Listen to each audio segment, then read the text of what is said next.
nuestro país. Ya todo se encuentra listo en los estudios centrales de radio y televisión para llevar a usted el análisis de la situación epidemiológica en territorio nacional. Nos acompañará en el primer momento de esta conferencia la intérprete de lengua de señas, Marileimis Repilado, y damos la bienvenida, como cada mañana, al doctor Francisco Durán García, director nacional de epidemiología del Ministerio de Salud Pública. Doctor, muy buenos días. Buen día, Gisela, a ti, a la profe Verena, que hablarás de Abdala, que realmente muchos cubanos se las están aplicando en forma de extensión sanitaria, ¿no?, de intervención sanitaria, pero que realmente siempre hay muchas preguntas que la población tiene que ver con este candidato vacunal. Buenos días al equipo que nos acompaña, a la intérprete de lengua de señas y fundamentalmente a todas las personas que diariamente escuchan la información como modo de estar actualizado. Hoy tal vez pudiéramos decir que algunos indicadores discretamente mejorados, pero que indiscutiblemente todavía con mucha complejidad desde el punto de vista de la transmisión que se tiene en toda Cuba, vamos a exceptuar al municipio especial Isla de la Juventud, y que en algunos territorios es hoy incluso un poco más compleja todavía. Tenemos que lamentar el fallecimiento de 6 personas con COVID-19 en nuestro país, que realmente saben lo que representa para todos los que trabajamos para evitar esta situación, y creo que para toda la población y fundamentalmente sus familiares y amistades. De los 6 de La Habana, 4, uno es un paciente de 75 años del municipio Habana Vieja, con antecedentes de hipertensión arterial y cardiopatía isquémica, que inicialmente solo presentó tos seca, decaimiento y pérdida del apetito. Fallece una paciente de 75 años del municipio 10 de octubre, con antecedentes de cardiopatía isquémica, hipertensión arterial y un trastorno psiquiátrico crónico, que inicialmente con tos seca y decaimiento evolucionó con un grupo de complicaciones. Fallece una paciente joven, 34 años de edad, del municipio Marianao, con antecedente de una ciclemia y una diabetes gestacional, que inicialmente presentó tos seca, dolor de garganta, dolor de cabeza, secreción nasal y febrícula. Realmente un comienzo con muchos síntomas de la enfermedad. Esta paciente, lamentablemente por las complicaciones que presentó, fallece, no obstante, lo joven de su edad, 34 años. Fallece un paciente también joven, 46 años de edad, del municipio Boyero, con antecedente de hipertensión arterial, asma bronquial y cierto grado de obesidad, que también conocemos las complicaciones que siempre van acompañadas a estas comorbilidades. Inicialmente con tos seca, fiebre, falta de aire, que evidenciaba un grupo de síntomas desde el inicio de la enfermedad. Fallece un paciente de 69 años del de la provincia de Bayabeque, del municipio Batabanó, con antecedente de hipertensión arterial, diabetes mellitus y enfermedad pulmonar obstructiva crónica. Realmente enfermedades o comorbilidades que hacían un pronóstico de muchas complicaciones. Y en Granma fallece una paciente de 82 años de edad del municipio Bayamo, con antecedentes de hipertensión arterial, y tenía además una fractura de cadera. Inicialmente con tos y expectoración, pues lamentablemente fallece también. Todos fallecidos en el día de ayer, igual que estaba ocurriendo en días anteriores, contactos de casos que ya habían sido confirmados previamente. Lamentamos mucho este fallecimiento y reiteramos nuestras condolencias a familiares y amistades. En Cuba, de esta forma, 28.136 pacientes ingresados en hospitales, salas de aislamiento y diferentes centros, 4.369 sospechosos, 16.911 en vigilancia y una cifra todavía elevada de confirmados activos, 6.856, 66 menos que el día anterior, pero de todas formas una cifra muy elevada de casos activos. Se procesaron 21.754 muestras para el diagnóstico de la enfermedad en todos los laboratorios de biología molecular y como consecuencia del análisis de estas 21.574 muestras de PCR, se diagnosticaron 1.252 personas con COVID-19. 87 menos que el día anterior, pero una cifra por encima de 1.000 y por encima de 1.200, que son de las cifras más elevadas que hemos tenido en nuestro país. El 5,8% de todas las muestras analizadas ayer resultaron positivas a la COVID-19. De esta forma, en Cuba ya se han procesado 4.082.100 muestras para el diagnóstico de la enfermedad y se han diagnosticado un total de 129.346 personas con COVID-19, que representa el 3,17% de positividad realizada. Es el comportamiento en nuestro país. De todas las provincias se procesaron muestras en el día de ayer. La Habana, con el mayor por ciento de muestras procesadas en Cuba en el día de ayer. Santiago de Cuba, La Habana con el 38,4%. Santiago de Cuba con el 9,2%. Matanzas, Ciego de Ávila, en fin, de todos los territorios se procesaron muestras en el día de ayer, incluyendo el municipio especial Isla de la Juventud. La mayor positividad de las muestras analizadas ayer en la provincia de Pinar del Río, que el 8,9% de todas las analizadas resultaron positivas a la COVID. La Habana el 8,3%, Artemisa el 7,6%, Mayabeque 6,3%, Santiago de Cuba, Cienfuegos 6,2% y Santiago de Cuba 5,6% resultaron positivos. De ahí en adelante, todas las demás por debajo de 5.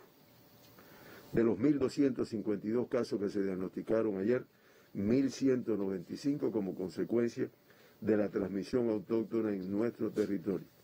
57 pacientes que arribaron a nuestro país con el diagnóstico de la enfermedad, incubando la enfermedad, y por el protocolo que se establece en Cuba, protocolo sanitario, pues se hizo el diagnóstico de la enfermedad. En el gráfico ven que ayer una cifra discretamente inferior a los 2 días anteriores, pero reitero, nuevamente una cifra por encima de 1.200, que ha sido de lo más alto que hemos tenido en nuestro país. Y podemos decir que en los últimos 15 días, el 94,4% de todos los pacientes que se han diagnosticado en Cuba, estamos hablando de 16.707, han sido como consecuencia de la transmisión autóctona propia de nuestro territorio en el país. El 92,7% de todos los diagnosticados, contactos de casos confirmados ya previamente. En el acumulado, eso es el 94,6%. Ayer, como ya había dicho, 57 de los pacientes diagnosticados fueron casos importados, el 4,6%, y desde el inicio de la pandemia, el 5,3% de todos los pacientes diagnosticados en Cuba han sido pacientes o casos importados a nuestro país. Ayer el 2,7, 35 pacientes, todavía se trata de precisar la fuente de infección en nuestro país, porque realmente todavía no se ha podido precisar. Por provincia, ahí tienen los 1.252 casos. Occidente, nuevamente con mucha complejidad. La Habana, cifra muy elevada, 702. Mayabeque 67, Artemisa también muy elevada, 51 casos, Pinar del Río 37, Matanzas 31 y el municipio especial Isla de la Juventud ya por 27 días consecutivos fue sin diagnosticar casos de COVID-19. Reitero, Occidente, si pudiéramos decirlo de alguna manera, con la mayor complejidad epidemiológica. El centro, ahí lo tienen, un poco menos complejo. Cienfuegos, una cifra muy elevada, 48 ayer. Ciego de Ávila y Santi Espíritu, con 29 cada uno. Villa Clara 20 y Camagüey 11. Y en la provincia, en el territorio oriental, la provincia de Santiago de Cuba con una cifra muy elevada, 111 en el día de ayer, Holguín 45, Las Tunas 30, Granma 22 y Guantánamo 11. Ese es el comportamiento de los casos diagnosticados en el día de ayer. Me rectifican que Camagüey son 19 casos en el día de ayer. El sexo femenino con el 53% en el día de ayer, en el acumulado, discretamente el masculino sigue predominando, el 50,4%. Asintomáticos el 46,6% de todos los diagnosticados en el día de ayer, el 49,1% de todos los casos diagnosticados en nuestro país desde el inicio de la pandemia han sido totalmente asintomáticos. Importados, como había dicho ya, 57 en el día de ayer.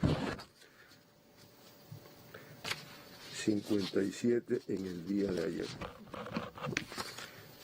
Por provincia, de Artemisa 2, del municipio Artemisa. La Habana 8, de los municipios Centro Habana y 10 de octubre, 3 de cada uno. Marianao y San Miguel del Padrón, 1 cada uno.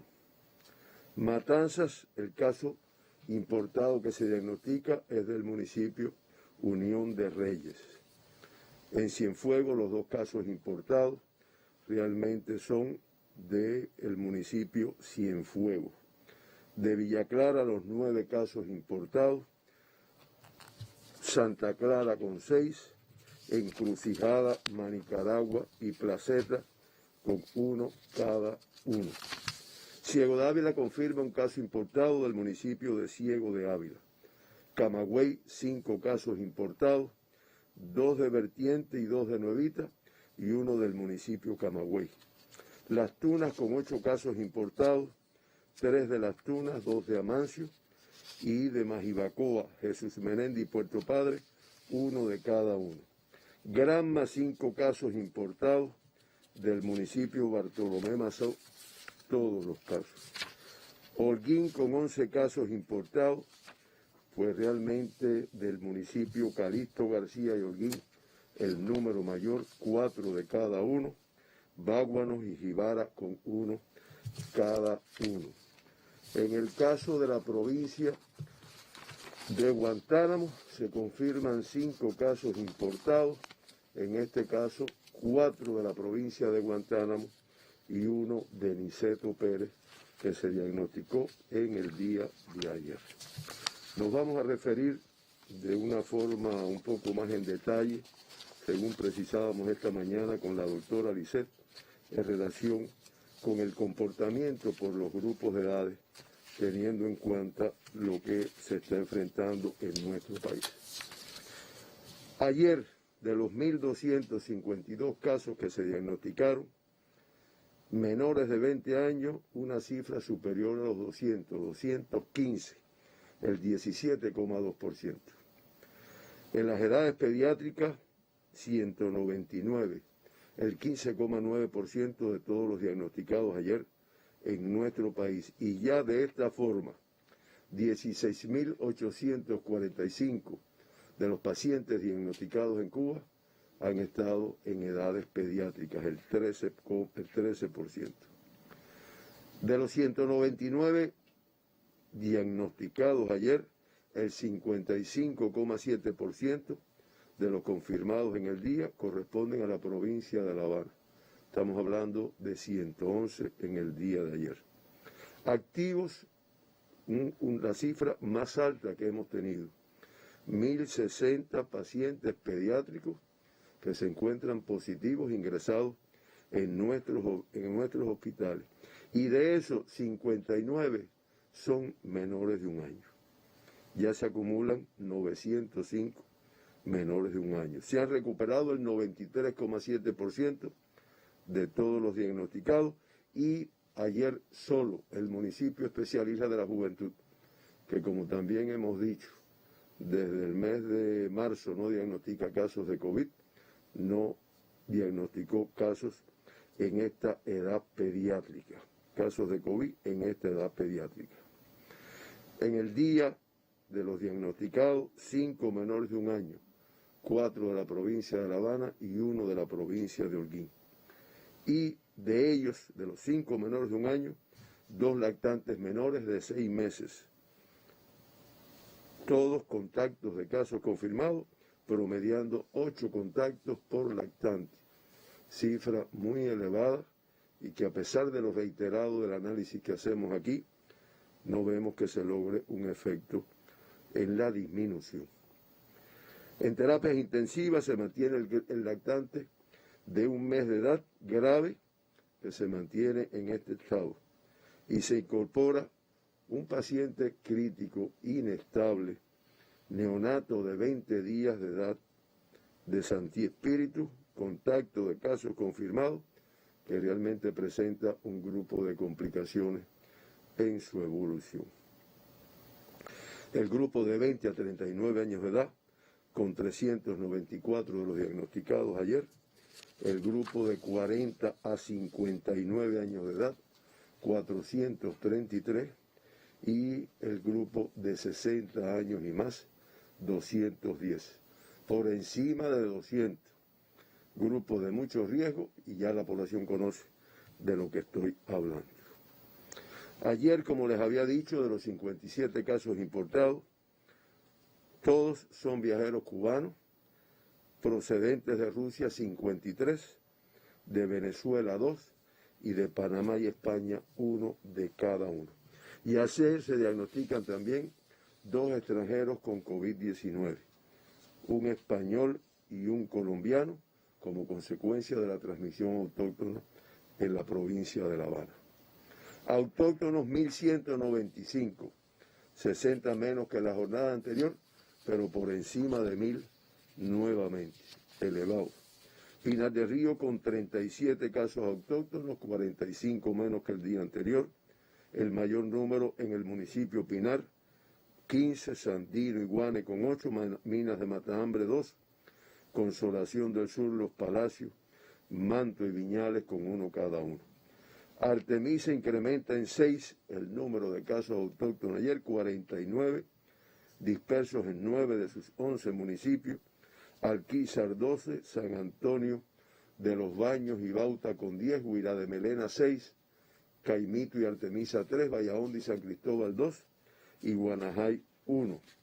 La Habana nuevamente incrementa el número de casos, 69 más que la jornada anterior, 694 dispersos en sus 15 municipios, Boyeros con el número mayor 85, San Miguel del Padrón 70, Guanabacoa 67, 10 de octubre 63, Arroyo Naranjo 56, Centro Habana 54, Habana del Este 52, Marianao 51, Habana Vieja 40, La Lisa 38, Playa 33, Cerro 31, Plaza de la Revolución 28, Regla 17 y Cotorro 9. Como ven, disperso en todo el territorio y con cifras elevadas en algunos de ellos. Mayabeque logra disminuir en 58 casos los diagnosticados ayer, total 67, de todas formas una cifra elevada, dispersos además en 9 de sus 11 municipios. Guines con el mayor número ayer, 23, San José de las Lajas 13, Bejucal 9, Batabanó y Madruga con 6 cada uno, Santa Cruz del Norte 5, Melena del Sur, Nueva Paz, 2 cada uno, y Jaruco con un caso autóctono ayer. Matanzas también logra disminuir el número de casos autóctonos a 30, 29 menos. Esperemos que se pueda mantener este control. El municipio Matanzas y Cárdenas con las dos cifras más elevadas, 13 y 9 respectivamente. Martí con 4, Colón, Perico, Unión de Reyes y Pedro Betancur con 1 cada uno. Cienfuegos con 46 casos autóctonos ayer, una cifra elevada independientemente de que son 3 menos que el día anterior. La cifra mayor de casos diagnosticados ayer en el municipio Cienfuegos, 25, donde además se enfrentan eventos de importancia. Lajas 9, Cumanayagua 5, Rodas 4, Abreu 2 y Cruces 1. Villa Clara con 11 casos autóctonos ayer, 5 menos que el día anterior. Realmente evidencia un control de la pandemia. Manicaragua con 4, Santo Domingo, Placetes y Ranchuelo con 2 y Camajuaní con 1. Santi Espíritu logra disminuir en 11 el número de casos confirmados, 29 en el día de ayer, el mayor número en Trinidad con 16, Santi Espíritu 7, Jatibonico 5 y Yaguajay 1. Ciego de Ávila incrementa en 8 el número de casos diagnosticados, 28 en el día de ayer. Ciego de Ávila municipio con 14, el mayor número. Florencia y Bolivia 5 cada uno, Chambas 2 y Morón y Ciro Redondo con 1 cada uno. Camagüey 13 casos menos, 14 en el día de ayer. 6 del municipio Camagüey, Vertientes y Minas con 3 cada uno y Santa Cruz del Sur y Esmeralda con 1 cada uno. Las Tunas incrementa a 22 el número de casos autóctonos, 15 más. En el municipio de Las Tunas, el mayor número, 17, Puerto Padre y Colombia 2 y Jobabo 1. Holguín también disminuye en 9 el número de casos autóctonos, 34 en el día de ayer. El mayor número en el municipio de Holguín, 16, Moa 6, Mayarí 5, Cueto 4 y Calixto García Antilla y Báguano 1 cada uno. Granma disminuye en 3 los casos autóctonos, 17 ayer. Bayamo con la cifra mayor, 6. Campechuela 3 y Guaní Manzanillo con 2 cada uno. Y Medialuna, Yara, Cauto Cristo y Río Cauto 1 cada uno. Santiago de Cuba incrementa nuevamente en 19 casos, 111 en el día de ayer. Del municipio Santiago la cifra mayor, 101. Palma Soriano y Contramaestre con 4 cada uno, y San Luis y Songolamaya 1 de cada uno. Y la provincia de Guantánamo con un caso menos ayer, 6 casos autóctonos, control de la pandemia, 4 en el municipio de Guantánamo, y en Baracoa y Maicí 1 en cada uno. Como ya dije anteriormente, el municipio especial Isla de la Juventud por 28 días consecutivos, sin diagnosticar casos de COVID-19. De esta forma, la tasa de incidencia de casos confirmados por 100.000 habitantes en Cuba en los últimos 15 días se incrementa a 149,4. La Habana con la tasa mayor, 449,6 y Mayabeque 209,7.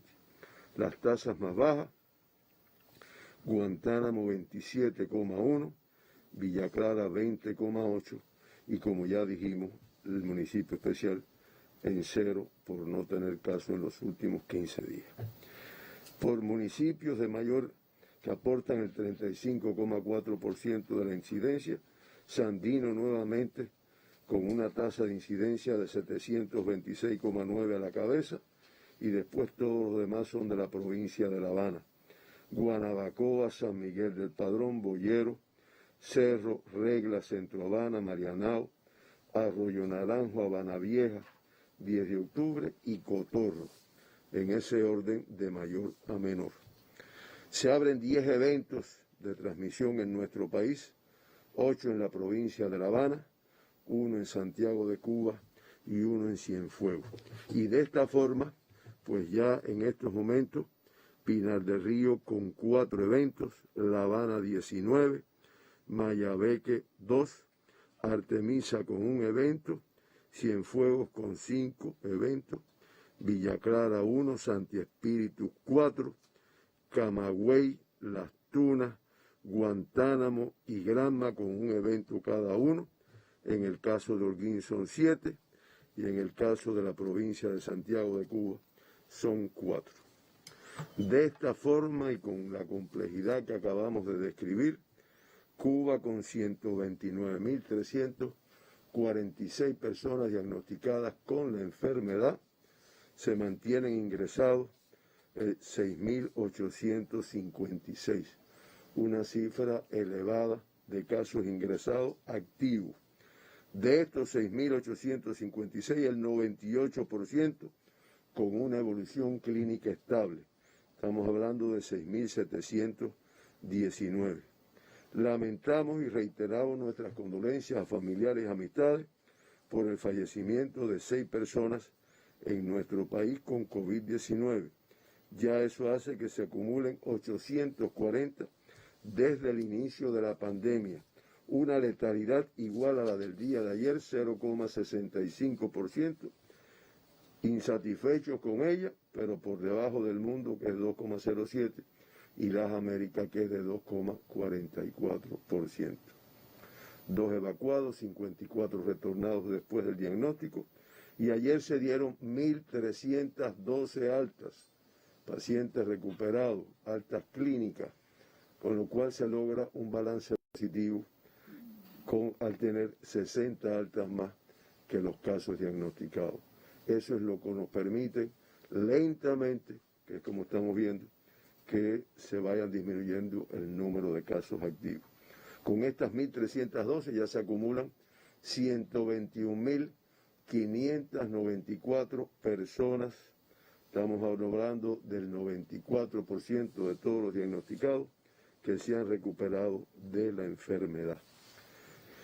Y nuevamente una cifra elevada de casos activos en las salas de terapia intensiva, lo cual hace muy riesgoso su evolución.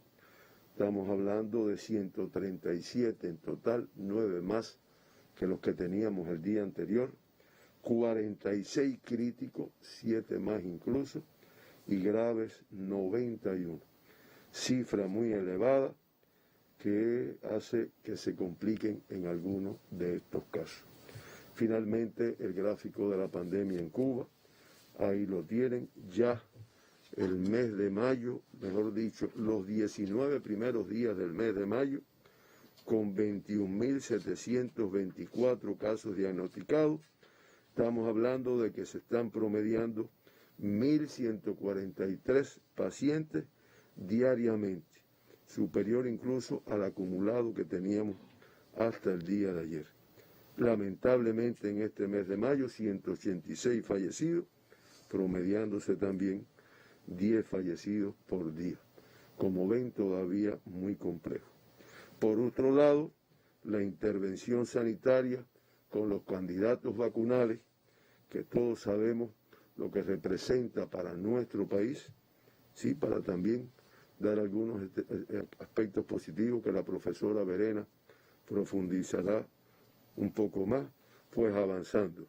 Y ya de esta forma, la intervención sanitaria que se viene haciendo en la población de La Habana, en su primera etapa, a un 67,7% de cumplimiento de lo que está previsto. La intervención sanitaria que también hablamos desde ayer y antier también lo mencionamos, en la población del municipio especial Isla de la Juventud, que comenzó más recientemente, ya con 17.103 personas que se han aplicado el candidato vacunal, un 35,1% de cumplimiento. Y la intervención sanitaria que se aplica en los trabajadores de salud y otros grupos de riesgo en todo el territorio nacional a un 81,2%, 326.001 personas que se le ha aplicado. De esta forma, el acumulado de vacunados en Cuba en la intervención sanitaria en grupos y territorios de riesgo, un total de 612.376 personas que ya se le ha aplicado este candidato vacunal. Recordando, como decía Gisela ayer, más de 500.000 de cubanos ya se ha aplicado el candidato vacunal. De esta forma, terminamos nuestra conferencia. El mundo realmente no creo que nos vamos a detener con una complejidad que se ha estado informando por diferentes medios. Gracias, doctor, por toda la información, por la actualización sobre los candidatos vacunales. Lo esperamos mañana para seguir conociendo otros datos sobre el comportamiento de la COVID-19 en Cuba y el resto del mundo, porque también sabemos que la situación es bien compleja. Al cierre del día de ayer, la Nación confirma 1.252 pacientes positivos al nuevo coronavirus y lamentablemente 6 fallecidos como consecuencia de la enfermedad. En esta jornada, las provincias con mayores cifras de contagio, La Habana y Santiago de Cuba, y el municipio especial Isla de la Juventud sin transmisión autóctona por la COVID-19. De esta forma estamos poniendo punto final al análisis de la situación epidemiológica en el país. Vamos a una pausa para entrar de inmediato en el segundo momento de esta conferencia, porque hablaremos de Abdala, ese candidato vacunal que ya está y tiene presencia en todo el país. Pensar en las vacunas cubanas es pensar en la vida. Es hacer el bien sin pedir a cambio. Es la razón de ser de muchas personas. Pero, ¿qué me voy a poner realmente? ¿Una vacuna? Creo que más, mucho más. Voy a llevar en mi hombro una dosis de conocimientos, de experiencias, del tiempo y esfuerzo de científicos estrellas. Será también una dosis de resistencia y confianza de un pueblo, mi pueblo, nuestro pueblo.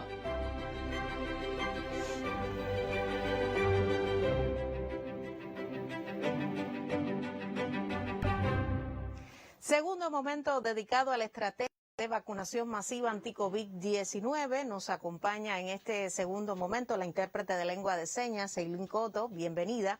Y en esta ocasión vamos a conversar sobre Abdala con la directora de investigaciones clínicas del Centro de Ingeniería Genética y Biotecnología CIGB, la doctora en ciencias Verena Mucio, quien nos acompaña, doctora, por segunda vez, y es un gusto tremendo hoy tenerla de vuelta.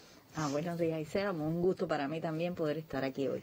Esta intervención sanitaria ha comenzado, doctora, con los candidatos vacunales Soberana 02 y Abdala en grupos y poblaciones de riesgo, también para profesionales de la salud y trabajadores del sector biofarmacéutico, a partir de una decisión del Ministerio de Salud Pública y sobre todo teniendo en cuenta los resultados favorables de la fase 1 y 2 de ensayos clínicos. Hoy nos detendremos justamente en estos resultados, los resultados de Abdala, que han favorecido la estrategia cubana de avanzar con este candidato vacunal en intervención sanitaria. ¿En qué consisten, doctora? Y sería nuestra primera pregunta, los resultados de la fase 1 y 2 del candidato vacunal anti-COVID-19 Abdala. Sí, Gisela, antes de comenzar quería tomarme unos segundos porque hoy es el Día Internacional de los Ensayos Clínicos. Entonces, me complace mucho estar aquí siendo la cara de cientos y cientos de trabajadores, tanto del Sistema Nacional de Salud como de las empresas de Biocuba Pharma, vinculadas, como el CENSE también, vinculados con los ensayos clínicos de las investigaciones que se realizan con todos los medicamentos y vacunas que se utilizan en nuestro país.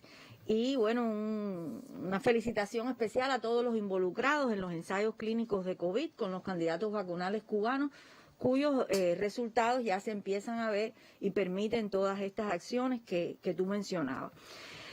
Como ya se ha explicado, nosotros hemos empezado desde el mes de diciembre un proceso de evaluación clínica del candidato vacunal Abdala, en el cual en la primera etapa, entre diciembre y abril, terminamos todo lo relacionado con la etapa fase 1-2, que es la etapa inicial de investigación. Son ensayos exploratorios para poder determinar, por un lado, la seguridad del candidato y por otro lado, las evidencias de inmunogenicidad que se necesitan para pasar a fases posteriores de evaluación clínica.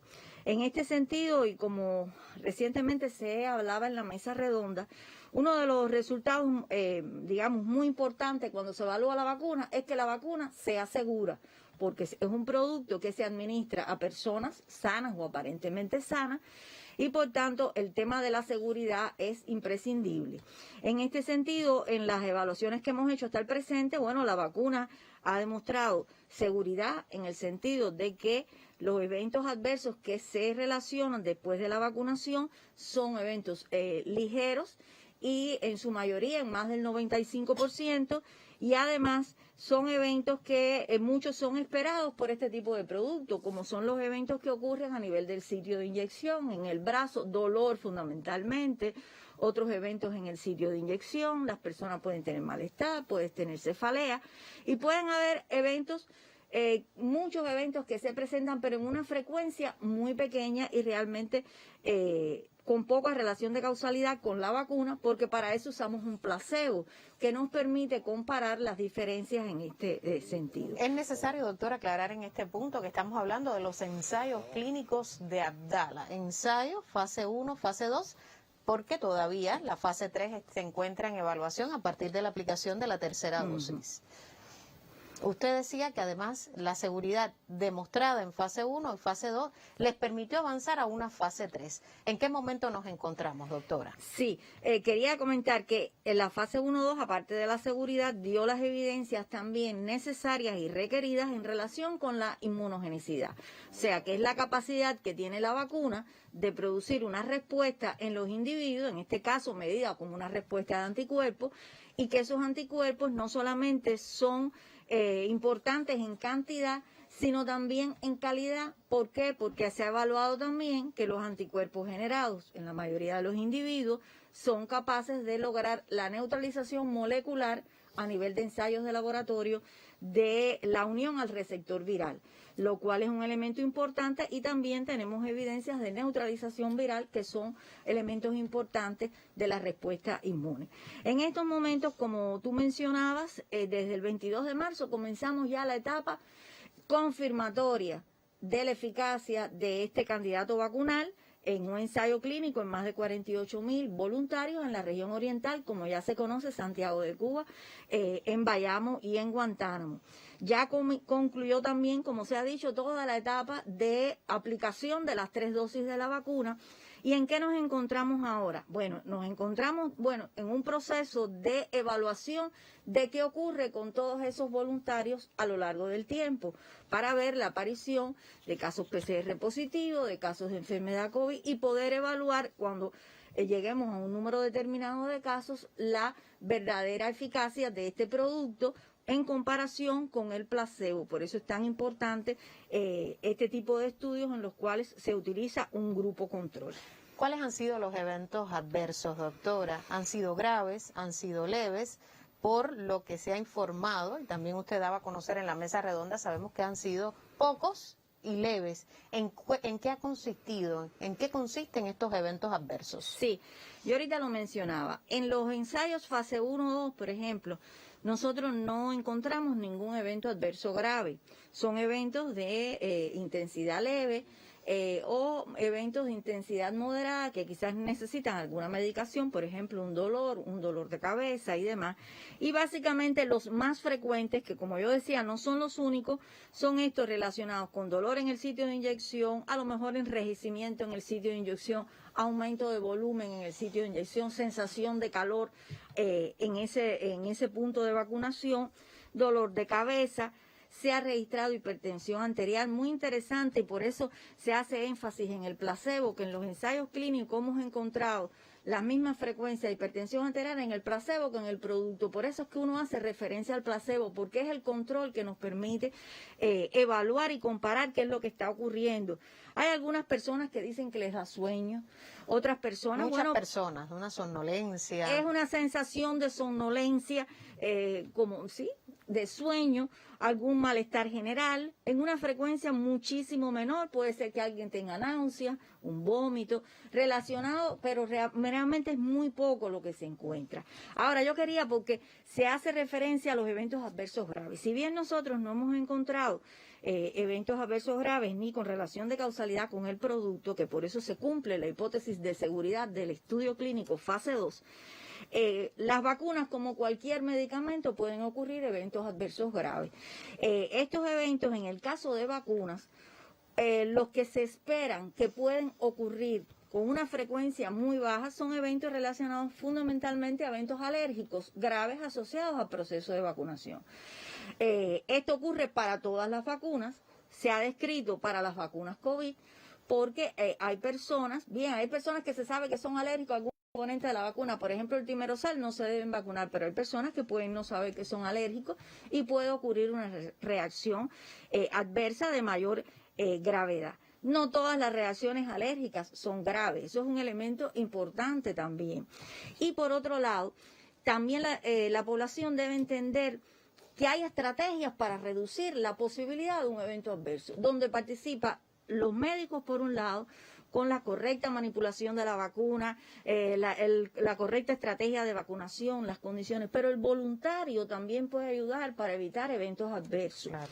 El voluntario, cuando va al proceso de vacunación, no debe ocultar enfermedades, no debe ocultar que pueda tener una enfermedad infecciosa. En ese momento no se vacuna en otro.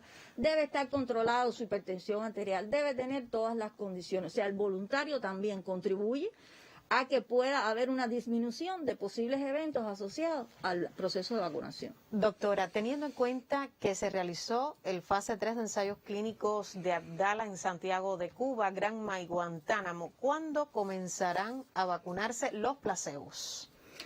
Bueno, nosotros debo decirle que desde el fase 1 estamos utilizando placebo.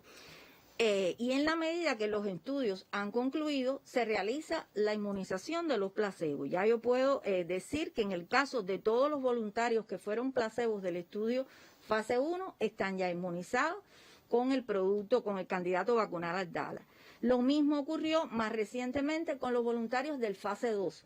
Todos los voluntarios de fase 2 que recibieron placebo ya se les notificó y se le han aplicado las 3 dosis del producto. El fase 3 es un estudio que está en curso. En la medida en que nos acerquemos ya al final, existe el compromiso, por supuesto, de vacunar a todos los voluntarios que han recibido placebo, y así se hará como hemos hecho con los voluntarios de las etapas anteriores. Le propongo una pausa para seguir hablando sobre Abdala y este fase 3 de ensayos clínicos, aunque sabemos que Abdala, hay mucha expectativa con este candidato vacunal, forma parte de la intervención sanitaria en grupos y territorios de riesgo. Y justamente sobre este tema es el siguiente reporte, y es que el Hospital Celia Sánchez Manduley del municipio de Manzanillo es el centro asistencial donde se hospitalizan los pacientes de Granma confirmados con la COVID-19 y que tienen riesgos asociados a comorbilidades. La exposición al virus del personal de esa institución de salud es muy alta, por lo que se escogió como uno de los sitios clínicos para desarrollar el estudio de intervención del candidato vacunal Abdala. El área que ocupa el centro oftalmológico del Hospital Celia Sánchez Manduley fue habilitada como sitio clínico para la aplicación del candidato vacunal Abdala en su estudio de intervención en Manzanillo. Aquí se crearon las condiciones para la recepción de los sujetos, la recogida de información, la aplicación del candidato en el vacunatorio y la sala de observación para chequear los signos de los incluidos luego de recibir el inmunógeno. Para ello existe también un personal preparado y altamente comprometido. Hemos tenido que preparar a un grupo de trabajadores, sobre todo de enfermeras, sobre todo de médicos, que han tenido que estar colaborando con nosotros. Nosotros estamos aquí todos los días, trabajamos de lunes a domingo, sobre todo de 7 de la mañana hasta que termina el último sujeto de vacunarse. En esta institución, alrededor de 2.250 trabajadores de la salud reciben escalonadamente el candidato. En esta primera etapa, algunos han tenido criterio de exclusión por encontrarse aislados, por padecer alguna infección repentina o por estar en zona roja, pero se han asumido las estrategias para completar el protocolo con el 100% de los previstos. No solamente está esta primera etapa, ya se preparó una segunda etapa que debe de comenzar después del día 20 para todas aquellas personas que no pudieron vacunarse ahora y puedan recuperarse en una segunda intención. Así marcha el estudio de intervención de Abdala en la ciudad del Golfo del Guacanayabo. Catiusca León, Sistema Informativo de la Televisión Cubana. Conversamos con la doctora en Ciencias, Verena Amucio, directora de Investigaciones Clínicas del Centro de Ingeniería Genética y Biotecnología CIGB, sobre el candidato vacunal Abdala. Doctora, ya a esta hora se conectan muchos usuarios, televidentes también, que siguen muy atentos cada lunes y jueves esta transmisión dedicada a la estrategia cubana de vacunación. Sigue siendo una preocupación, doctora, el PCR positivo después de vacunados. Lo veíamos con los investigadores del Instituto Finlay de Vacunas en el caso de Soberana 02. Pero, ¿qué nos puede decir el Centro de Ingeniería Genética y Biotecnología sobre este particular? Sí, esa es una pregunta que también a nosotros nos hacen reiteradamente, de individuos que se han aplicado alguna dosis de la vacuna y resultan después PCR positivo. Eso puede ocurrir. ¿Y por qué sucede? Hay personas, por ejemplo, que después de una primera dosis de inmunización resultan PCR positivo. Ese es un individuo en que el proceso de vacunación, de inmunización que estamos realizando no ha concluido. Por tanto, su sistema inmune no está entrenado todavía para poder producir una respuesta efectiva y evitar la infección. Pero incluso pueden haber personas en etapas más avanzadas de este proceso de vacunación que resultan positivos. Ninguna vacuna es 100% efectiva, ninguna vacuna de ningún tipo, ni de COVID ni otras vacunas, porque depende no solamente de la vacuna, sino de la capacidad del individuo para producir esa respuesta inmune después de todas las inoculaciones.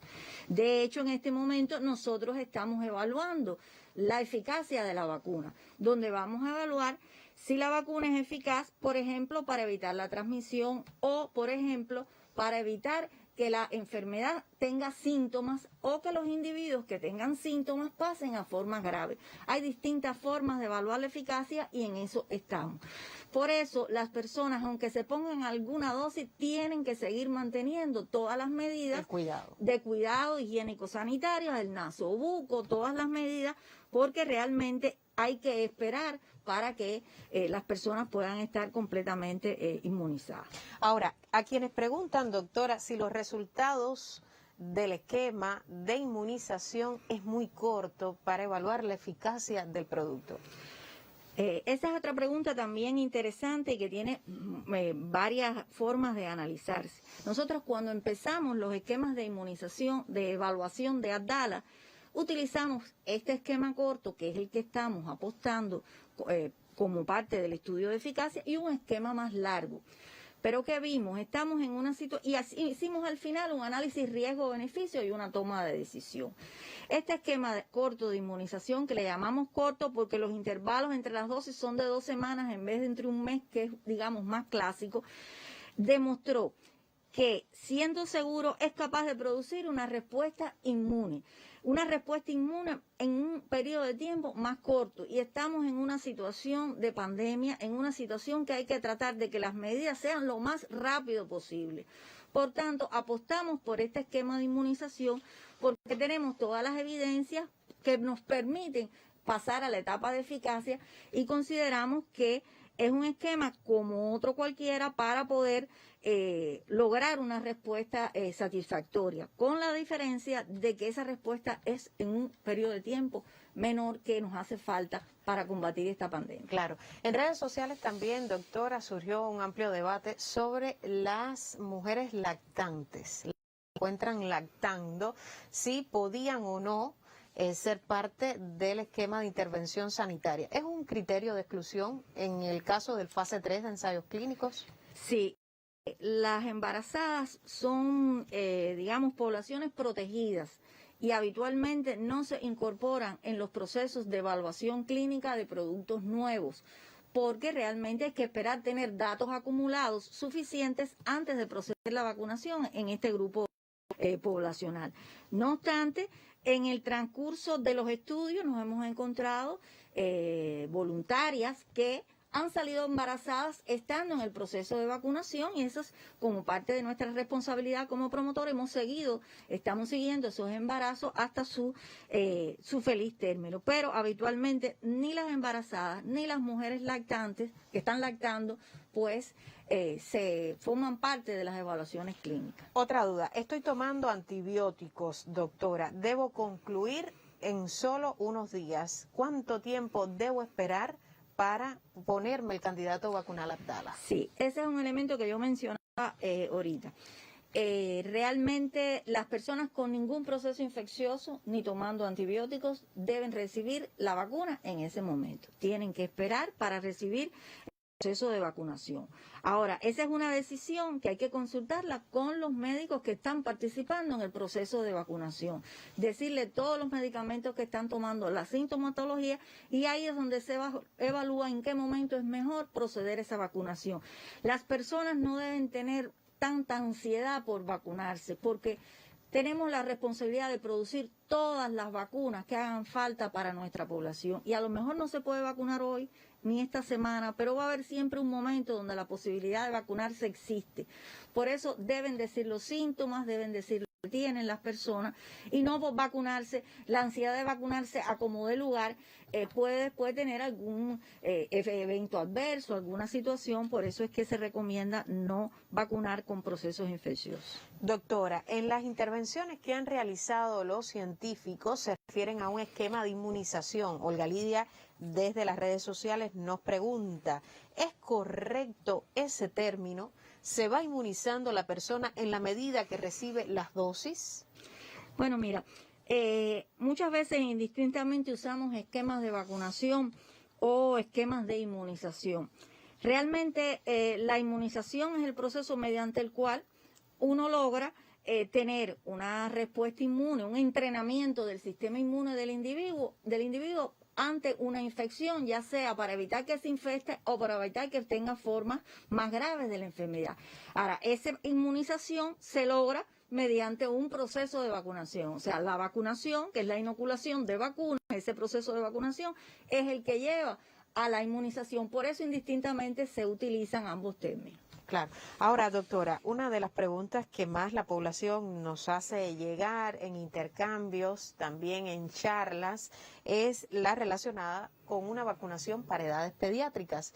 Y el Centro de Ingeniería Genética y Biotecnología siempre ha expresado que no se descarta esa posibilidad. ¿Se ha pensado en un ensayo clínico para edades pediátricas, para los niños, jóvenes, adolescentes?